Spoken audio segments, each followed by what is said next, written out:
లక్ష పాడి రైతు కుటుంబాల సంస్థ కరీంనగర్ డైరీ. కరీంనగర్ డైరీ పాలు మరియు పాల పదార్థాలు ఆర్డర్ చేసిన వెంటనే మీ ఇంటి వద్దకే కరీంనగర్ డైరీ యాప్ ని డౌన్లోడ్ చేసుకోండి. ముందుగా సుమన్ సిటీ టీవీ వారికి నమస్కారం తెలియజేస్తూ, అలాగే మా మలయాళ గ్రామ ప్రజలకు శ్రేయస్సు కోరి వారి అభివృద్ధి కోరి ఈరోజు నేను మా భార్య ఎంఎస్సి చదువుకోవడం జరిగింది.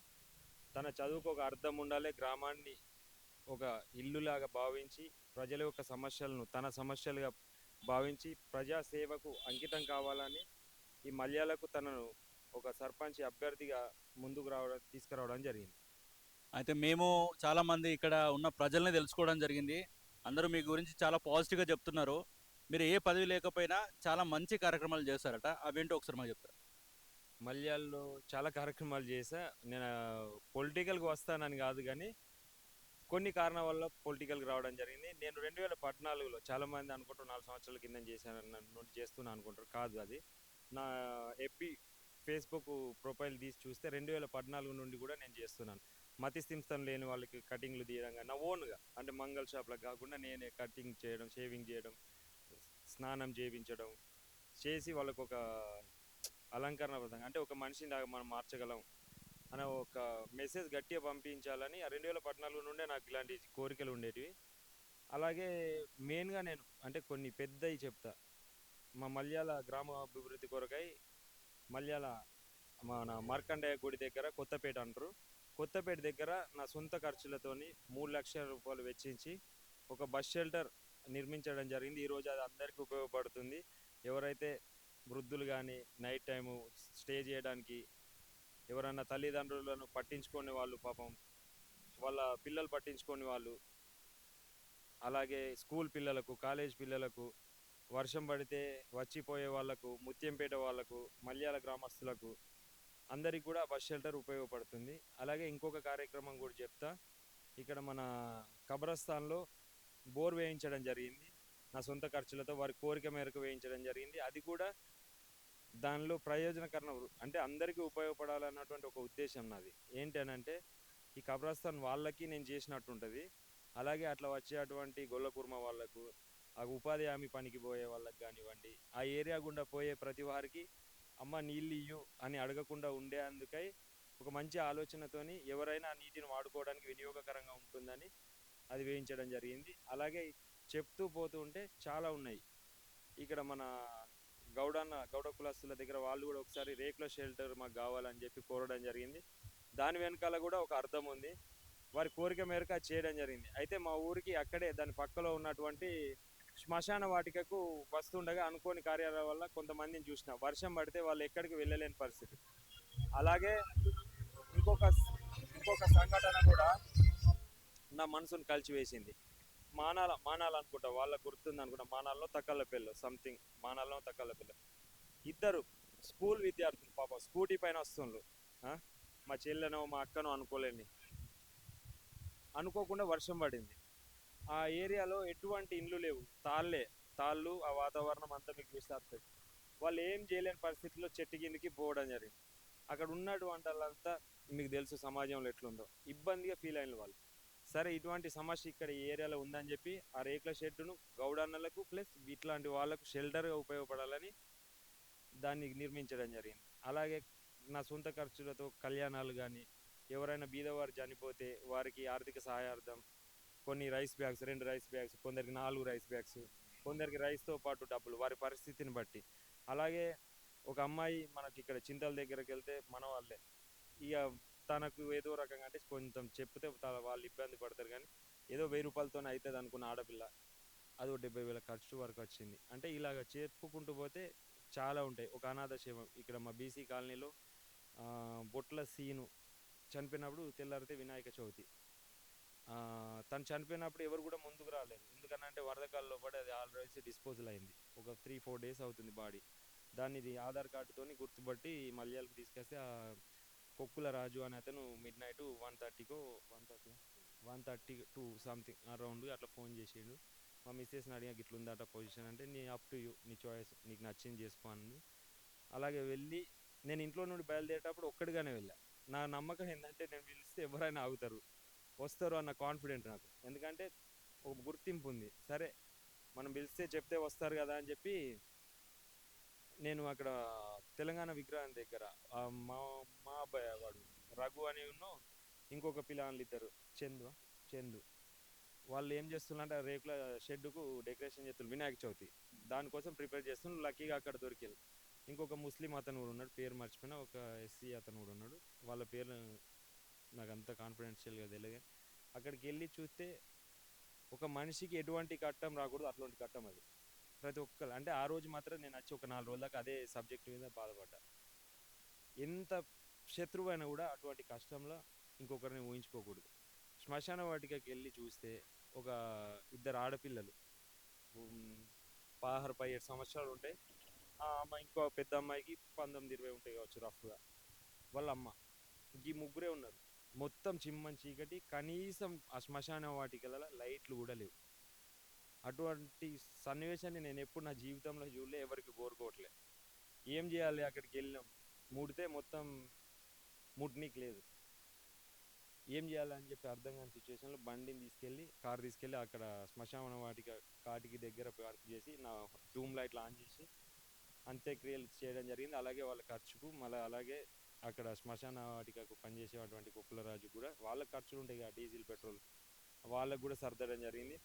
ఇట్లా చెప్పుకుంటూ పోతే ఈ ఎగ్జాంపుల్ ఇక్కడ మన మల్యాల్లో ఉన్నటువంటి కాలేజీలో ఏకదాటిగా 2 సంవత్సరాలు పిల్లలు బాగుండాలి, వాళ్ళ చదువులు బాగుండాలి, వాళ్ళ ఇంటికి వస్తే 1 అవర్ వేస్ట్ అవుద్ది అనే ఉద్దేశంతో 2 సంవత్సరాలు మిడ్ డే మీల్స్ పెట్టించిన. అట్లే హై స్కూల్కు వచ్చేసరికి వాళ్ళు అన్న అందరికీ చేస్తున్నావు మాకేం చేస్తలేవు అంటే, ఏంటి నాన్న అని అడిగితే, ఏం కావాలి మీకు అంటే, అన్న మాకు కనీసం గిలాసులు చెంచాలన్న ఇచ్చేవాళ్ళు లేరు, మా ఆటలను గుర్తించి మాకు ప్రోత్సాహం కావాలన్న. గ్రామంలో ఇంటింటికి తిరుగుతూ ఉంటారు, ప్రతి గడప తిరుగుతూ ఉంటారు. ప్రధాన సమస్యలు ఏంటని చెప్తున్నారు? ఇక్కడ ఇది మా సమస్య, ఇది మీరు తీరిస్తే మీకు ఖచ్చితంగా ఓటేస్తామని ఏం చెప్తున్నారు? వాళ్ళ సమస్యలు వాళ్ళని అడగలే, వాళ్ళ సమస్యలు ఏంటిదో నేను తెలుసుకున్నా. నేనే ప్రత్యేకించి చాలా మంది అనుకుంటారు మలయాళం ఏమనుకుంటాడు, ఈ శేఖర్కి ఏడ పని లేదు, వాళ్ళకి వీళ్ళకి పైసలు పంచుకుంటూ తిరుగుతుండు, మాడకట్టు కాడ కనబడతాడు, ఈడ కనబడతాడు. నేను ఇవాళ ప్రచారానికి వెళ్తే వాళ్ళకంటే ముందే వాళ్ళ సమస్య చెప్తూ ఉంటే వాళ్ళు ఆశ్చర్యానికి గురవుతుండ్రు. కొన్ని చెప్తా. ఇప్పుడు మనకు ప్రధాన సమస్య వచ్చేసి ఇక్కడ మన గ్రామ పంచాయతీ దగ్గర ఉండే తీసుకుందాం. అక్కడ ఇవాళ మీరు ఫ్రైడే మీరు వెళ్ళండి, ఒకసారి దాన్ని కన్సల్ట్ చేయండి. అక్కడ ఉన్నటువంటి బాత్రూములు వినియోగానికి అనేది అదే నోచుకోలే. ఎందుకంటే అవి వినియోగిద్దామని కూడా దానిలో పందులు కూడా పోవచ్చు. అటువంటి దుర్పరిస్థితి ఉంది. అక్కడికి 600 నుండి 800 మంది ప్రతి శుక్రవారం వస్తారు. ప్రతి శుక్రవారం కూడా మహిళలు, అంటే వేరే ఊరు వాళ్ళు కాకుండా మా ఊరు వాళ్ళే 600 నుండి 800 మంది వస్తారు. కనీస బాత్రూమ్ సదుపాయం కూడా కల్పించలేనటువంటి దుస్థితిలో ఉంది ఊరు. ఈ ఊరు ఇట్లా ఉండడానికి కారణం ఎవరు అనేది నేను పర్టికులర్గా పాయింట్అవుట్ చేయ, ప్రజలకు తెలుసు, ప్రజలే నిర్ణయిస్తారు. అక్కడ ఒక మంచి బాత్రూమ్ మా ఇంట్లో ఎట్లుందో అటువంటి వాతావరణాన్ని కల్పించాలి, అది మహిళల కోసం అన్నది. ఇక్కడికి ఇంకొంచెం ముందు దాని వెనకాలనే వెళ్తే హై స్కూల్ ఉంటుంది, 10th నేను చదువుకున్నది అది. దానిలో కనీస సదుపాయంగా తాగడానికి నీళ్లు కూడా లేవు. నేను ఒక 2-3 టైమ్స్ వెళ్ళిన, మా ఈవో గారు కూడా ఒకసారికి చెప్పిన, రాతపూర్వకంగా కూడా ఇచ్చిన. అంటే పిల్లలు రాజస్థాన్కి వెళ్ళి నీళ్లు తాగేటువంటి పరిస్థితి. మన ఇంట్లో ఫిల్టర్ నీళ్ళు ఉండే ఆరిపోతా, వాళ్ళ భవిష్యత్తు గురించి ఎవరు ఆలోచించాలి? కనీసం పిల్లలకు నీటిని కూడా అందించలేనటువంటి వ్యవస్థ మల్యాల్లో నెలకొంది. రేపు ఆ పిల్లోడు రాజస్థాన్ కోంగను ఇంకో 10 మంది అటు ఇటు పోయి రాగను, ఎవరో ఒక కారు బండి తగులితే ఎవరు దానికి బాధ్యులు? రాజస్థాన్ ఆ రోడ్ క్రాస్ చేయాలి వాళ్ళ స్కూల్ నుండి, ఆ రాజస్థాన్ హోటల్. సో ఇలా చెప్తూ పోతే ఇక్కడ బ్లాక్ దగ్గర బస్ షెల్టర్, ఇక మన మేజర్ గ్రామ పంచాయతీ కాబట్టి అసలు అక్కడ ఉన్నటువంటి సమస్య మేజర్ సమస్య. అక్కడికే మన మండలంలో ఉన్నటువంటి లీడర్స్ అందరు వస్తారు, ఆడ మీటింగ్ పెడతారు, ఛాయలు తాగుతారు, అన్ని పోతారు, అని అక్కడ సమస్య గుర్తిస్తలేరు. అక్కడ ఒక చింత చెట్టు ఉంటుంది, మీరు వెళ్ళేటప్పుడు ఒకసారి చూడండి.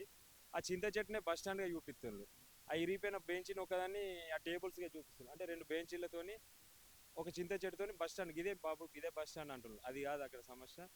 ఇప్పుడు ఒకవేళ మన మైనార్టీ పిల్లలు వస్తారు, స్కూల్ పిల్లలు వస్తారు, ముసలి వాళ్ళు వస్తారు, అక్కడ వాతావరణం అంతా హోటళ్ళకు అనుకూలించినది.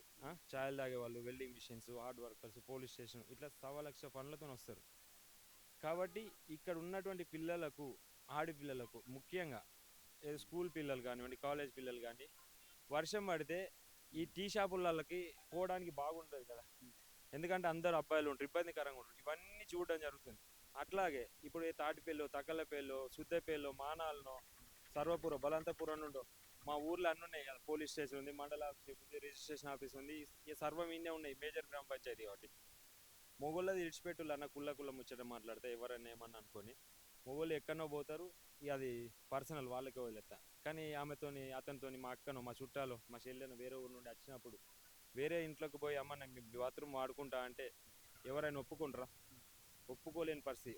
వాళ్ళ ఇబ్బందులను కనీసం మనకు మనం అర్థం చేసుకోలేకపోతున్నాం. రేపు ఆ ఊరోళ్ళు పోయి ఇక పలానా మల్యాల బాత్రూమ్ లేవు, పలానా మల్యాల గిట్ల ఇంత ఇబ్బందికరంగా ఉంది, అది ఏముర్రా అని మనకు చెడ్డ పేరే కదా. అయితే ఇప్పుడు మేము ఇక్కడ మీ మీ సైడ్ చూస్తూ ఉంటే మొత్తం యూత్ అంతా మీతోటే ఉన్నది. దాదాపుగా ఇక్కడ ఉన్న యూత్ అంతా మీతోటే ఉంది. సో యూత్కు మీరు ఏం చేయబోతున్నారు? యూత్కి ఏం చేయబోతున్నా అంటే మంచి డైరెక్షన్లో తీసుకొచ్చిన 4 times ఎంఎంపీఎల్. నేను ఫస్ట్ ఫ్రాంచైజీ నా ఇంట్లో కప్పు ఉంటుంది, అది కొట్టిన. అది కొట్టి వీళ్ళకి ఎంత నాకు వీళ్ళని చూసినప్పుడు అనిపించింది అంత ఇండివిజువల్గా పోతుండ్రు, వీళ్ళందరినీ కలిపి ఒక దగ్గరికి తీసుకొస్తే వీళ్ళ స్ట్రెంత్ పెరుగుతుంది. వీళ్ళంటే ఇప్పుడు తాడు విడివిడిగా ఉంటే స్ట్రెంత్ అని ఉండదు, గడ్డినంత ఏరో ఒకసారి మేరితే ఎట్లుంటుంది అనేది వీళ్ళు ఇప్పుడు కనిపించేదంతా అదే. వాళ్ళకు ఒక మంచి డైరెక్షన్ ఇవ్వాలనుకున్నా. ఇవాళ సొసైటీలో గంజాయి, స్మోకింగ్, అసహ్యమైనటువంటి కార్యకలాపాలు, కట్టల మీద మందులు, సీసాలు అన్నీ నడుస్తున్నాయి. సమాజం అనేది తప్పుదో పడుతుంది కాబట్టి వీళ్ళందరినీ నా దగ్గరికి తెచ్చుకున్నా. మంచి అంటే మంచి చేస్తూ ప్రోత్సహిస్తూ.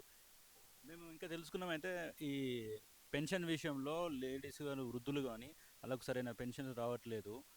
మళ్ళీ డ్రైనేజ్ సమస్యలు కూడా చాలా వరకు ఉన్నాయి. వీటిని మీరు ఏ రకంగా తీరుస్తారు ఒకవేళ గెలిస్తే? 100%. ఇప్పుడు సెంట్రల్ గవర్నమెంట్స్ నుండి గ్రామ పంచాయతీ వచ్చే ఫండ్స్ కానివ్వండి, స్టేట్ గవర్నమెంట్ వచ్చే ఫండ్స్ కానివ్వండి, డెవలప్మెంట్ కోసం ప్రతి రూపాయిని కూడా డెవలప్మెంట్ కోసం వాడడం జరుగుతుంది. నేను ఇక్కడ చింతల దగ్గర అంటారు దాన్ని, ఒకటో కాలనీలో వాళ్ళకు గట్టి నమ్మకంతో ఒక హామీ ఇచ్చిన. ఏమన్నానంటే వాళ్ళకు బస్ స్టాండ్ ఇబ్బందికరంగా ఉంది, ఎక్కడ చింతల కాడ నుండి అంగట్ల దాకా నడుచుకుంటూ రాలేదు. వృద్ధుల పరిస్థితి ఏంటిది? ఎవ్వరు కూడా ఈ సమయం అంటే ఈ కాలంలో అమ్మ ఈ బండి ఎక్కని బండి ఆపేటోళ్ళు లేరు. వాళ్ళ కోసం ఒక బస్ షెల్టర్ చిన్నది, ఒక 4 కూర్చునే మనం బస్ షెల్టర్ అక్కడికి ఆటోలు రావడానికి పోవడానికి అనుకూలమైన ప్రదేశంగా నిర్మించి వాళ్ళకి అప్పచెప్తాను. వితిన్ 3 నెలల్లో చేయొచ్చు. మళ్ళీ మీరు సుమన్ టీవీ వాళ్ళు వస్తే అక్కడ బస్ షెల్టర్ ఉంటుంది, అంత కాన్ఫిడెంట్ ఉంటుంది నాకు. 3 నెలల్లో బస్ షెల్టర్ ఇస్తానని ఇంకొన్ని హామీలు కానీ. ఎందుకనంటే చేయాలనే మనసు ఉంటే 1000కి 1000% ఎఫర్ట్ పెడితే ప్రతి రూపాయిని సక్రమంగా వినియోగిస్తే ప్రజలకు ఖచ్చితంగా న్యాయం జరుగుతుంది. ఫైనల్గా ఒకటి చెప్పండి, మీ డ్రీమ్ ఏముంది? అంటే ఇప్పుడు మీరు గెలిచిన వెంటనే దేని మీద సైన్ చేపిస్తారు మేడం తోటి? ఏది మీది పక్కా ఇదైతే ఖచ్చితంగా చేస్తామని ఏది చెప్పిస్తారు?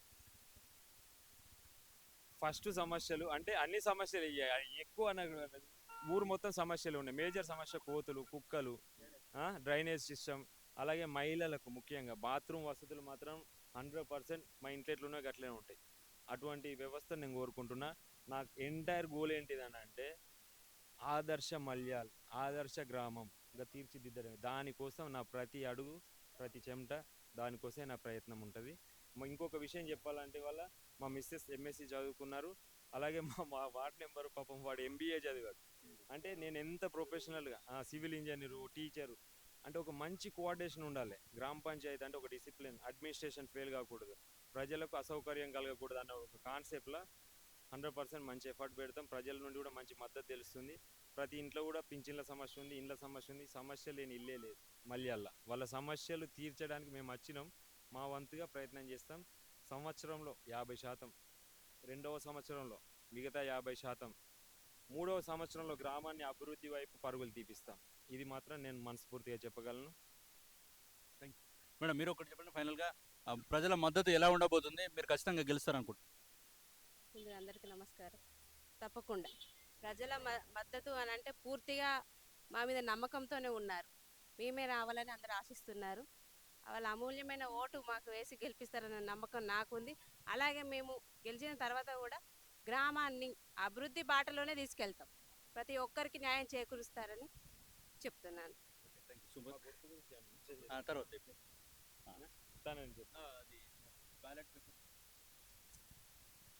సీరియల్ నెంబర్ మల్యాల గ్రామంలో నేను సర్పంచి అభ్యర్థిగా పోటీ చేస్తున్నాను. నా గుర్తు కత్తెర గుర్తు, దొంతరవేణి లావణ్య, సీరియల్ నెంబర్ 2. మీ అమూల్యమైన ఓటును మా కత్తెర గుర్తుకే వేసి గెలిపించి మమ్మల్ని మీ ఆశీర్వాదాలతో మన గ్రామాన్ని ముందుకు తీసుకెళ్తానని మిమ్మల్ని అందరినీ కోరుకుంటున్నాను. ఇంత మంచి ఇంత పెద్ద ఊర్లో కూడా చాలా వరకు సమస్యలతోటే ఉంది. ఇక్కడ ఈ సమస్యలన్నీ ఊరు నిండా సమస్యలే ఉన్నాయి. ఈ సమస్యల్ని నేను గెలిచిన వెంటనే వాటిని పరిష్కరిస్తా అని చెప్తున్నారు. అదేవిధంగా నేను గెలవక ముందే ఇన్ని మంచి పనులు చేసినా గెలిచిన తర్వాత నాకు అధికారం లేనప్పుడే ఇన్ని పనులు చేసినా, ఒకవేళ అధికారం ఇస్తే ఖచ్చితంగా ఊరు అభివృద్ధిలో పాటుపడతా అని చెప్తున్నారు. ఇంకా మనకు కొన్ని విషయాలు మాత్రమే చెప్పడం జరిగింది. మేము కూడా చాలా విషయాలు తెలుసుకోవడం జరిగింది. ఒక యువ నాయకుడు ఇప్పుడు మల్యాలకు సర్పంచ్ అభ్యర్థిగా వస్తున్నప్పుడు మీరు ఆశీర్వదిస్తారని అనుకుంటున్నాడు. సో మీ ఆశీర్వాదం ఎలా ఉంటుంది ఏంటి అనేది మనం అంతా ఇప్పటివరకు మాట్లాడినాం. ఆయన మాటలు విన్న తర్వాత మీరే ఒక నిర్ణయాన్ని తీసుకోవాల్సి ఉంటుంది. ఖచ్చితంగా ఒక మంచి నాయకుడైతే ఇప్పుడు మల్యాల గ్రామానికి రాబోతున్నానని ఘంటాపథంగా చెప్తున్నాడు మన శేఖర్ గారు. అండ్ అదేవిధంగా లావణ్య గారు కూడా ఖచ్చితంగా అభివృద్ధి పదంలో నడిపిస్తాము, ఎలాంటి ఇబ్బంది లేకుండా. ఇంత సాయం చేసిన వాళ్ళు ఖచ్చితంగా రానున్న రోజుల్లో ఆయన చేసిన సేవలన్నీ చెప్పేశాడు. ఏది అనాథ శవాలకు కావచ్చు, అదేవిధంగా బోర్లు వేయడం, బస్ షెల్టర్లు కట్టించడం, ఇలాంటివన్నీ చేశానని చెప్తున్నారు. ఇంకా అభివృద్ధి చేస్తానని ఖచ్చితంగా చెప్తున్నారు. కెమెరామెన్ సాయితో